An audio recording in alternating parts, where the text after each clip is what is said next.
శివరాత్రి వేడుకలకు శైవ క్షేత్రాలు ముస్తాబయ్యాయి. పండగ రోజున మల్లన్న దర్శనం కోసం భారీగా భక్తులు ఇప్పటికే శ్రీశైలం చేరుకున్నారు. దీంతో శ్రీశైలం ఆలయ ప్రాంగణం ఎటు చూసినా భక్తులతో కిక్కిరిసిపోయింది. విద్యుత్ వెలుగుల మధ్య మల్లన్న సన్నిధి వెలిగిపోతోంది. శ్రీశైలంలో శివరాత్రి ఏర్పాట్లపై మరిన్ని అప్డేట్స్ మా కరెస్పాండెంట్ చంద్రశేఖర్ అందిస్తారు. చంద్రశేఖర్. అష్టాదశ శక్తిపీఠం జ్యోతిర్లింగం శ్రీశైలంలో శివనామస్మరణతో మారుమోగిపోతోంది. శివరాత్రి బ్రహ్మోత్సవాల సందర్భంగా శ్రీశైలంలో పెద్ద ఎత్తున భక్తులు తరలివచ్చారు.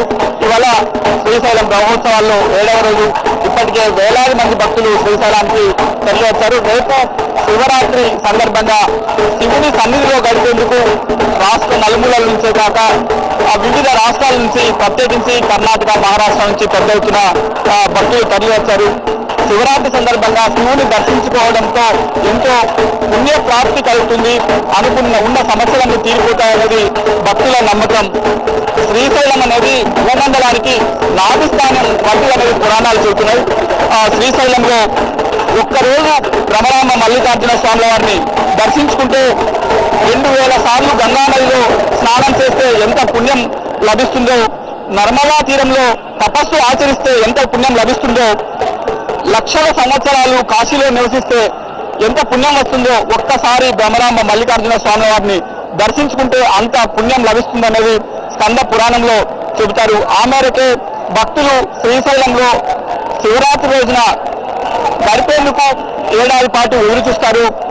కర్ణాటక, మహారాష్ట్ర నుంచి వేల సంఖ్యలో భక్తులు పాదయాత్ర ద్వారా శ్రీశైలానికి నల్లమల అడవుల్లో నడుచుకుంటూ ఇక్కడికి చేర్చారు. ఇప్పటికే వేలాది మంది భక్తులు ఇక్కడికి వచ్చారు. మనం చూస్తున్నాం శ్రీశైలంలో భ్రమరామ మల్లికార్జున స్వాముల వారి ఆలయాన్ని ఎంతో సుందరంగా అలంకరించారు. రంగురంగుల దీపాలంకరణతో పాటు వివిధ రకాల పూలతో ఈ ఆలయాన్ని అలంకరించారు.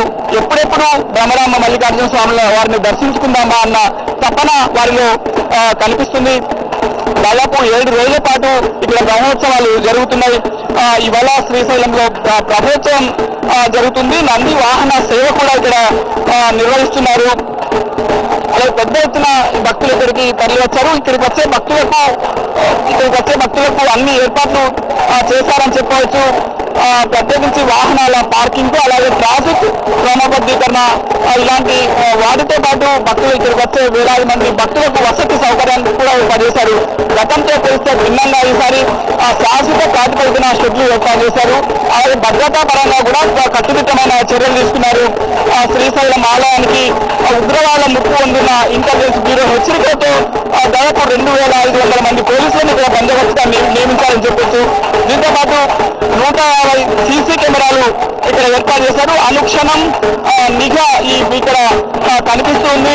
ఎలాంటి అవాంఛనీయ సంఘటన జరగకుండా భారీ ఎత్తున ఇక్కడ బందోబస్తు ఏర్పాటు చేశారు.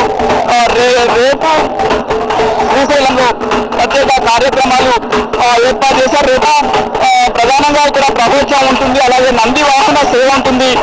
లింగోద్భవ కాలంలో మహారుద్రాభిషేకం కూడా ఇక్కడ నిర్వహిస్తారు.